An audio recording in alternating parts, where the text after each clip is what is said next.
welcome to the second chapter of our new channel, TriFacta Exchange. TriFacta Exchange is a talk show hosted by Natalie Aldajani, Chris Cow, and Malik Muhammad.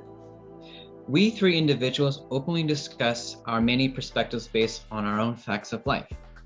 This show highlights the exchange of our valuable information with the hopes to inspire like-minded people to grow together with us and make the world a better place to live in.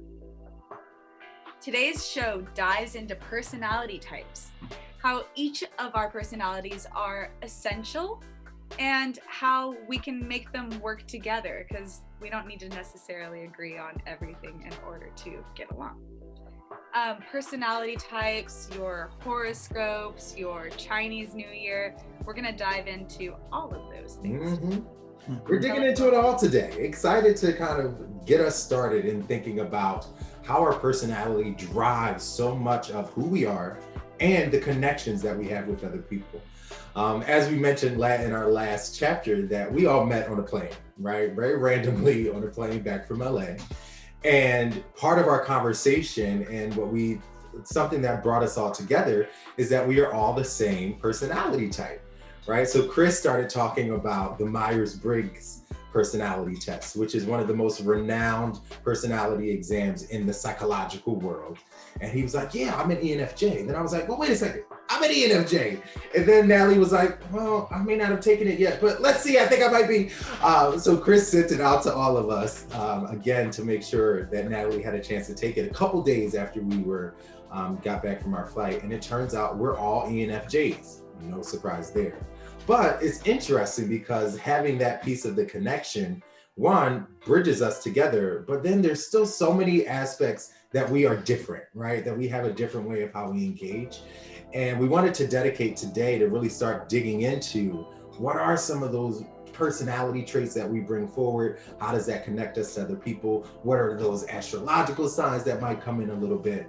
And that's kind of where we are today. But I think what we're going to start with is start thinking about how our personality types kind of connect with other people. And Chris is going to take us into that front a little bit. What do you got for us, Chris? Yeah, so let me bring up my screen and we're going to talk about our personality. So our first one is that we are an ENFJ. I think I am definitely a -A. I don't remember what you guys are, but let's just dive into it. Yes. Can you guys see my screen?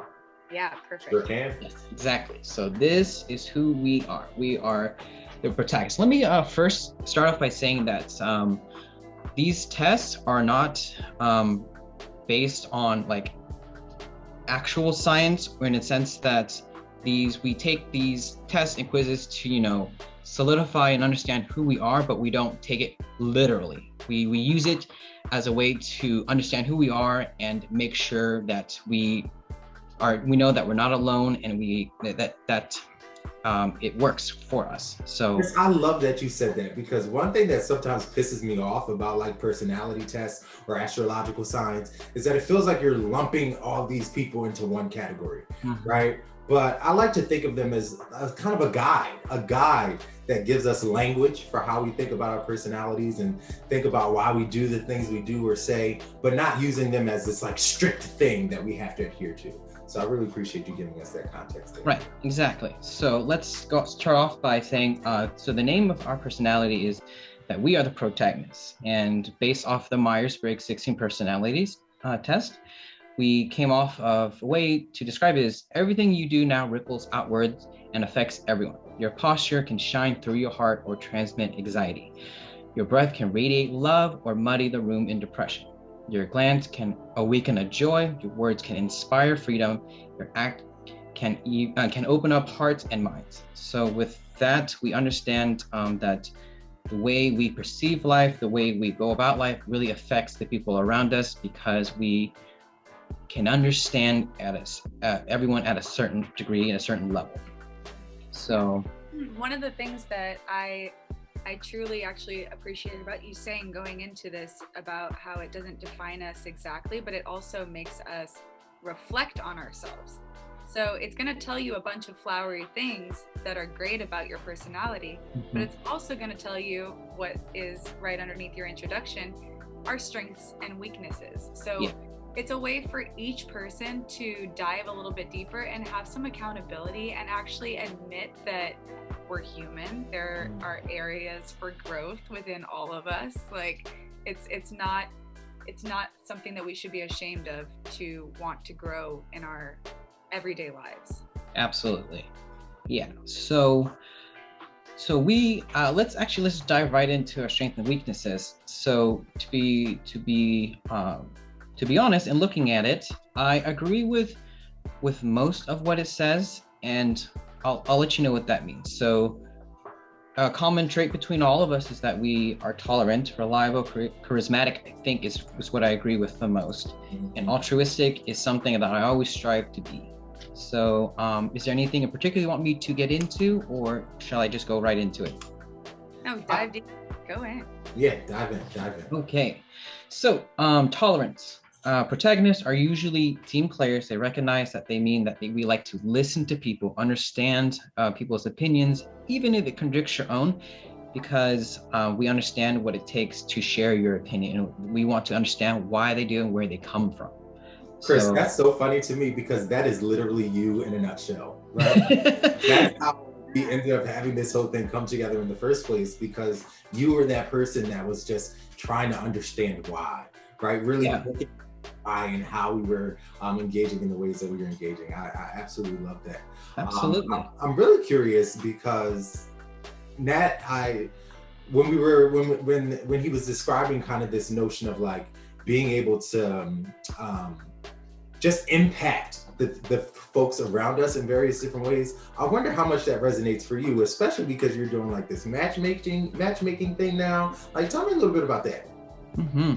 So yeah, it definitely resonates with me. I do believe that my charisma is something inside of myself, but I also credit my mom a lot with it because she was just such a bubbly personality, and I saw the way that her kindness attracted people to her, and it was like, you know, you catch more flies with honey in a sense. So I've kind of approached life with a cheerful attitude, and I find that the more open I am, the more people are just able to tell me things. And I'm sure that you guys are able to ask questions that most people wouldn't ask, because people are so caught up in their everyday lives, on their computers, on their phones, they're really only worried about themselves. So when there's another individual that starts inquiring about them, they're like, oh, okay, like I actually do have something to say. I actually do have something to share, you know? So I think it is essential for our personality types to be out there to draw other people out of their shells in a way, you know? Yeah. We try to create a really non-judgmental, a free, safe space for them to really bring out the best of them.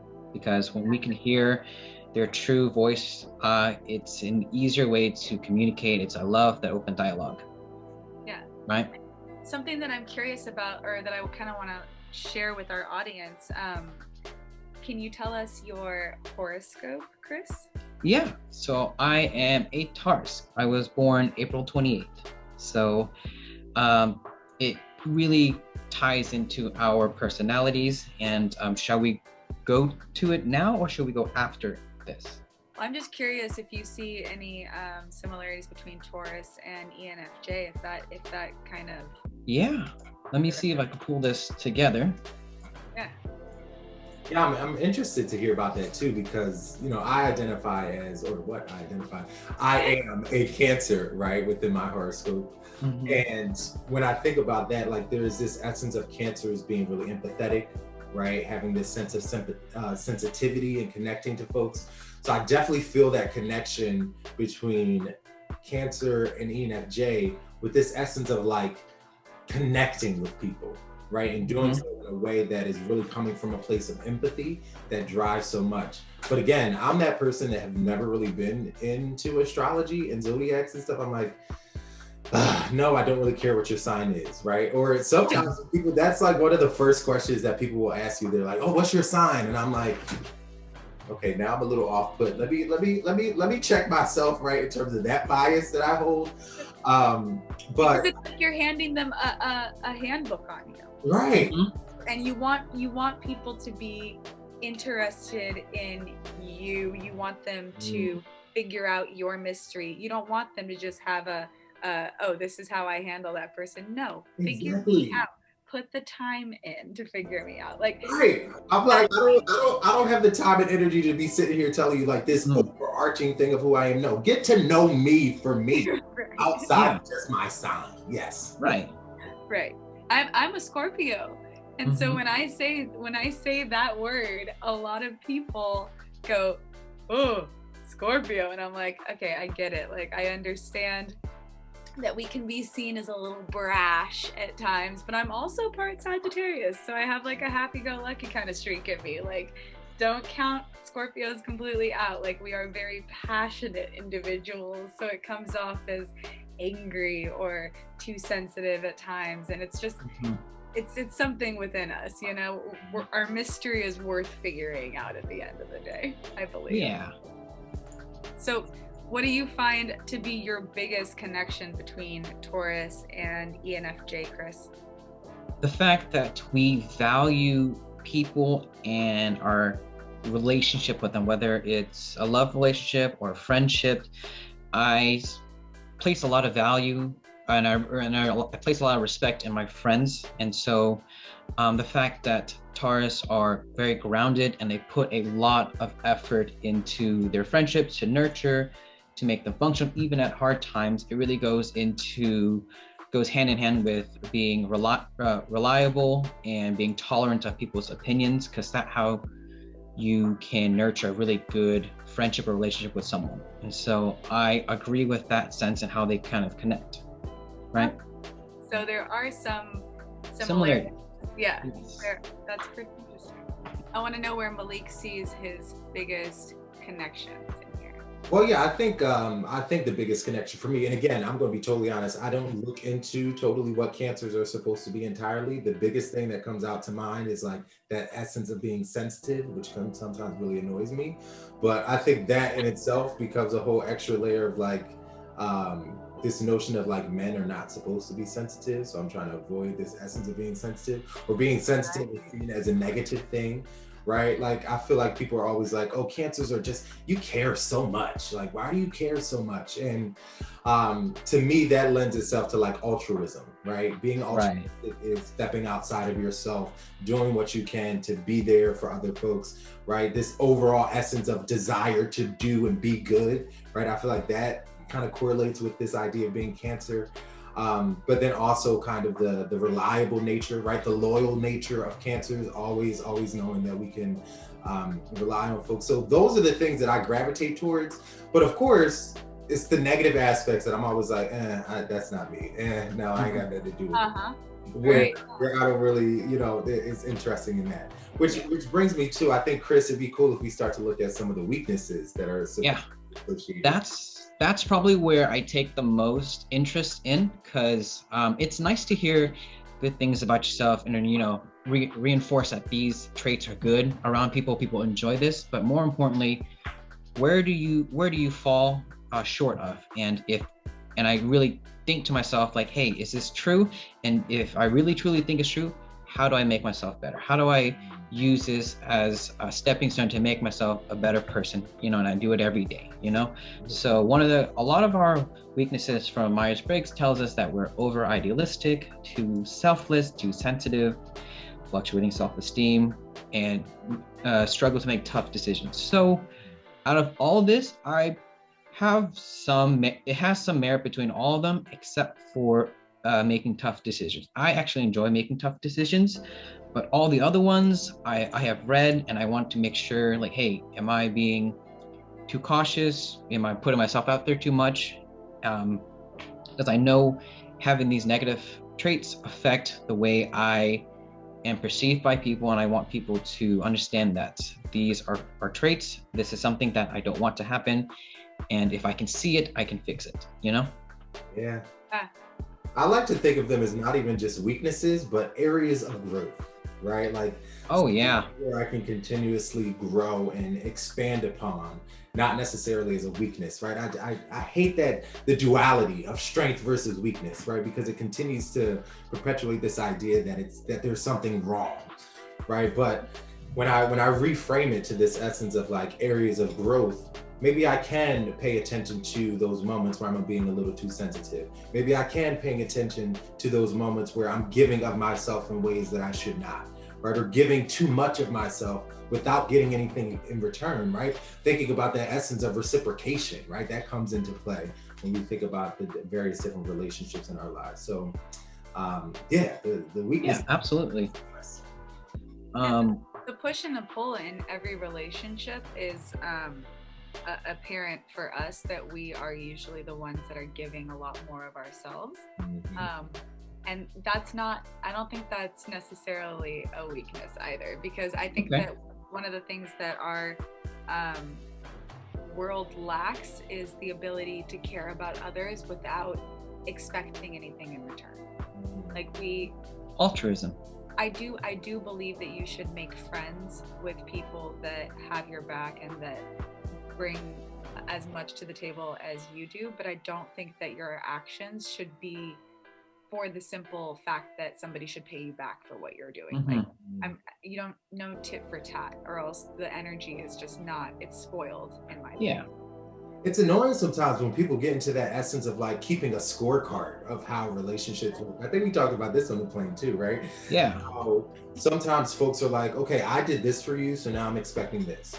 Or I've done this number of things for you and you've only done these two, so something is going wrong here, right? Like, it's important to pay attention to where those missed moments may be, but also depending on who the individual is or who the folks are engaged in whatever relationship we're talking about, there may be someone who gives a little more sometimes, right? Just because of who they are naturally, right? And especially if that's how a relationship started and that's the root of how a relationship has been built. Sometimes that overarching expectation of, oh, I'm expecting you to reach out anyway, so I was just thinking that was going to happen. But then it gets to that point where we get and we're like, okay, I'm tired of always being the one initiating. Where is that sense of reciprocation? And that's where the frustration really starts to come in sometimes, which is, it's hard to navigate, but I think it's important to just be open and honest about those things as they are happening, right? Yeah. Your relationship is here. I have two thoughts about that. I really like a saying that in a relationship, if both partners give 60% effort, then everything else will fall into place, you know? And then where the frustration comes from, I think comes with the open dialogue, and that's how you can navigate through problems together, because it's not you against them, it's us against the problem, right? And so I really like that if you try and then the other person tries, that's how it usually works. And you know, sometimes one partner does something else, but in the end they do something else that shows that they care. And it really is just making sure that the person is received properly and in the way that they really want to be respected or appreciated, right? And there's different levels of how much you should give of yourself to different people in your life also. Like you don't have to be selfless with strangers on the street, even though our personality type tends to want to do that with every single person that we meet. Like, all right, I guess I have to give you the same attention that I would give somebody that has spent hours in my life. You know, like we don't have to do that. We have to delegate who in our life, like, we can afford space for. You know, there's only 24 hours in a day, and if you stretch yourself too thin, like it says that we're very, you know, susceptible to doing, it can cause us to not be our best selves and then cause us to act out negatively. And I think that's for anybody, and especially right now in these times that we're going through. Like, it's the year right after COVID. People are readjusting to half in, half out of home. There's all these different opinions about things going on. So a lot of personalities are clashing. And a lot of introverted personalities I was reading about, they're not doing too well. They're going into their own shells, into their own minds. And even as extroverts, we have the ability to fluctuate in our own self-esteem, like you guys can see right there. We can wake up feeling really good, but if things in the outside world are too messed up and we let them hold too much power over us, it can be too consuming. So we turn introverted, we try to protect ourselves, and at the end of the day, no one is benefiting from that. So please reach out to all of your introverted people right now. They do want you to reach out, even if they seem like they are to themselves. Everybody needs to be communicated with right now, despite what your personality type is, and please have patience for one another also. Yes. Yeah. Now, you said something that was so important to me, this idea of like time, right? And to me, time is one of the most limited, unlimited resources that we have access to, right? And we get to prioritize how we give our time and energy to different people, to different things that we really enjoy, right? And it is okay to do some work in thinking about how you're prioritizing your time, right? And how you're giving of your time and energy to people.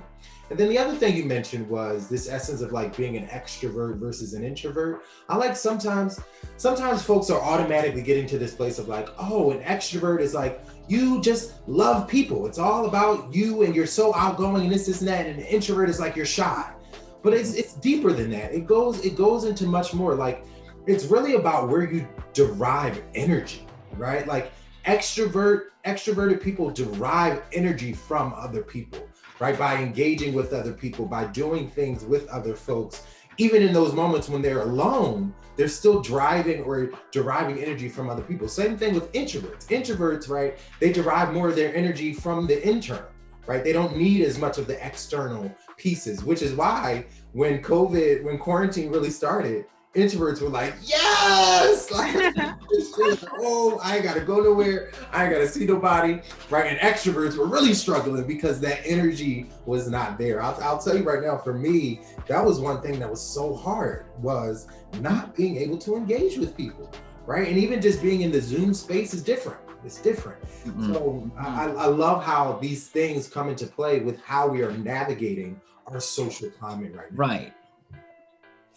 Yeah, it was definitely a little struggle in the beginning for an extrovert like myself to, find personal quality time to give myself the recharge of energy, the motivation I need to get up in the morning to do good work for my work, and then put on a good face for like my roommates and stuff like that. So it took me about a couple months to realize that, hey, you don't have these outlets anymore to recharge your energy. So why don't you find other things to make yourself happy? What can you do even though you're not physically seeing someone? So Zoom being one of them was actually a really cool thing for me to do. And I like talking to people through it. Face-to-face is fantastic, but sometimes I understand that gives people a little anxiety to do that. And so I'm a gamer, so a lot of cool, really, really fun games came out during COVID. Among Us blew everyone away, and what a fantastic game to just like let out a lot of energy and just laugh together. So I found games I wouldn't usually play, but I played it because it brought a lot of my friends together and we enjoyed the time that we spent. We put each other on our face cams, may or may not put their face cams on there, but we just enjoyed being in an environment together to play. And so that was one of my outlets and I really enjoyed that. So that's how I found a way to recharge my energy when I couldn't see someone face to face. Staying social in this day and age, like, I commend you for having that internal dialogue with yourself, because so many people walk around every single day and they don't check in with number one. They don't say like, hey, how am I doing? How do I feel about my everyday? Am I utilizing my time to the best of my ability? Like, you set out that time period for yourself to have a fun time, a social time, regardless of how it's happening. So I'm really proud of you, and I hope more people take that lead. Thank you. Yeah, no, sincerely, we have to make our own curriculums. We ourselves are all out of school, so we don't have somebody telling us how to spend every hour of every day. Right. I think it's a benefit to all of us to check in with ourselves, see what we have space for, how much time in the day we have it, and then look at our own personalities. I encourage everybody at home to take the personality test, read about yourself. If you have a partner or even a roommate or a best friend, whatever, send them the test also. Read about them. Don't just read about yourself. I know you're the most interesting person in the world, but please also read about your friends, because that not only shows them that you care enough to know about them, but it also helps you guys connect. No matter what your relationship is, it helps people get to know themselves better, get to know each other better, and just connect on another level in general. Yeah. It really opens up your self-dialogue, and that's why I like it. Yes. And that's why we wanted to have this conversation today, right? To really encourage everybody to do that self-reflection. Because too often we are so bogged down by everything else happening outside of us that we don't take the time and energy to just reflect on who I am, how I got to be who I am today, and how does who I am engage with other people, right? And how does this come forward in the various different relationships that I'm in? And again, not using it as this box that we're fitting ourselves into. Oh, you're a Cancer. Oh, you're an extrovert. Oh, you're this. But using it as a guide to give some insight into, one, how you can describe your identity and personality to other people, but then how you can make sense of it in your own mind as well. I agree. Yeah. So there was one other thing that we wanted to talk a little bit about today, and I think that was path numbers, right? Mm-hmm. Natalie, you brought up the path numbers and got us looking into some of that stuff. So can you lead us into that type of conversation? So prior to meeting you guys, I had numbers jumping out at me, and I've heard about numerology before, and I kind of always wanted to tap into what the heck it means, but didn't have the headspace to actually understand anything. So I looked into what my own path number was. Sorry, barking break. I don't know if you guys can hear my guard dog. He's very effective. So I looked at the row that we shared when we got onto the plane, and I wrote it down, and it was row number 33. 33, them threes yes. Is wild. Yes, and there was significance behind it, like the three of us, the fact that I was taking 3 flights that day. I'm turning 33 this year, no big deal. And also that the fact that my path number is a double digit as well. It's 22. Like I started looking into all of these things. So I went on to this one website, looked up my own. I'm 22, also 4. Yes. So Chris is showing us right here. There's all these different things. I also encourage you guys to do this. All it takes is typing in your birthday. It adds up the dates. Yep, exactly. And it gives you the path life number. Much like the personality test, it gives you a little bit of insight into why you're here, what you can do if you use all of your powers, and what is achievable, basically. So I took it as a extra boost that I need to make a positive effect on the world before I leave. So I am definitely trying to encourage myself to get out there any way that I can by helping people connect to each other, showing you guys how to get in touch with yourselves and have accountability for the less attractive sides of ourselves, you know? Yeah. And Chris found out that he's an 11, which we found kind of crazy that I'm a double digit and he's also a double digit. And then Malik is my favorite number. He is lucky number 7.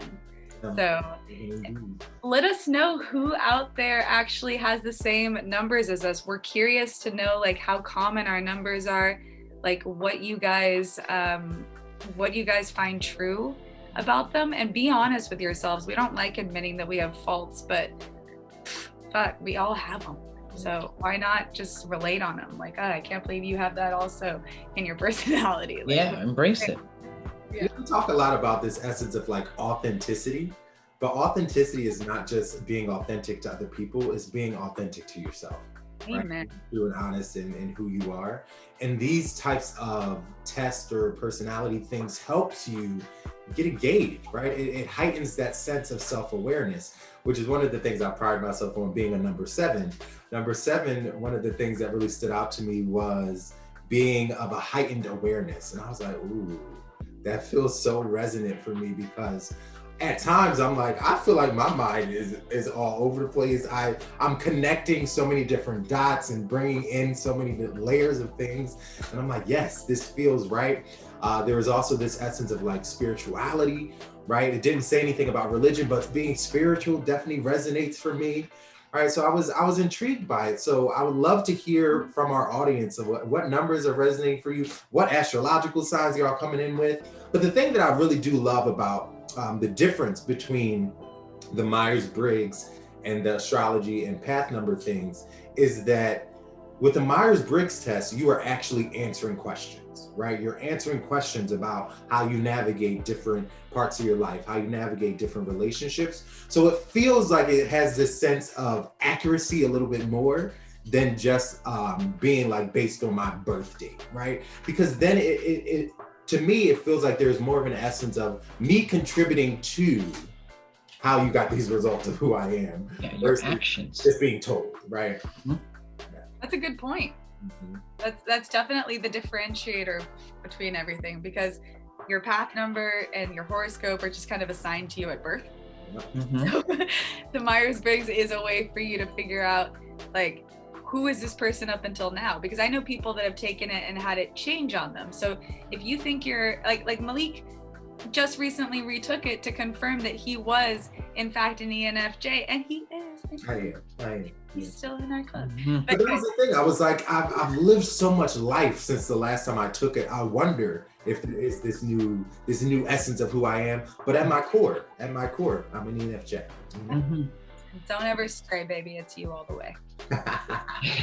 Actually, there's one last thing that I wanted to bring up, was our love languages, right? Yeah. And so let me pull that up real quick. Love languages are ways how we communicate and how we feel appreciated or fulfilled or satisfied, the way we communicate with people. So for me, I really like words of affirmation. What about you guys? Really, yours is words of affirmation? I didn't know that, Chris. That's awesome. Yeah. I'm physical touch. Mm-hmm. And I'm definitely quality time.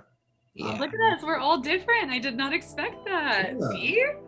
It's cool because love is embodied in lots of different ways. And when this 5 love languages was first introduced to me, it felt like such a great way of, boom, let me tell these people who are potential partners or people that I'm interested in, this is what I need, right? This is how I'm going to approach this, just so you're aware, right? So we encourage folks to really think about, what are your love languages? I always say pick your top 2 or 3, right? Mm-hmm. And allow those to be driving forces. Because of course, we could say that we like all 5 of these things, right? At some point, right, in some way, shape, or form. But if we pay attention to like 2 or 3 that are really salient or really driving behind so many of the relationships we have, it can extend and expand how you are really giving into these relationships, right?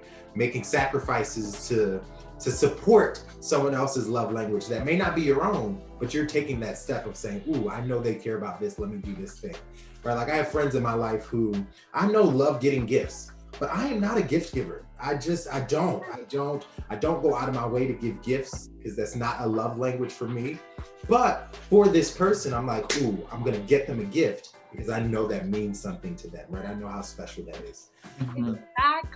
Exactly. It's like a cheat sheet, right? Like back to the horoscopes, being able to read up on people. Like people like to do research on other people, you know what I'm saying? But this is something that you again are choosing. Like this is not assigned by birth. Like you like quality time. Like you want time spent with others. And like Christopher likes words of affirmation, which you will not believe as a matchmaker how many people say they lacked words of affirmation in their relationship because the other partner is like, I'm with you. Like my husband likes to remind me all the time, I married you twice. then I'm like, but do you love me? You know, like it's duh. Like I affirmed it in my vows at the wedding, right? That was the words of affirmation. That was enough. Right, exactly. Like, and he's super romantic and stuff. Like he's great, but like I'm just a needy little pumpkin. Like I need to all the time, and that's just I understand your words of affirmation, but I also put physical touch before that. So it's something that we each choose. It's a way for you to tell the person if there is a problem in your relationship, this is how you fix it, you know? Like, I think it's great. Thank you, Chris, so much for remembering to bring that up. Yeah, of course. I'm looking forward to hearing all of your guys' love languages, your Myers-Briggs, give it all to us, astrology, whatever you're comfortable sharing. We want to know because we want to compare what we've talked about with what's going on in your world. Next episode, or as we like to call them, chapters from now on, we are going to be bringing on some people that are very special to each of us.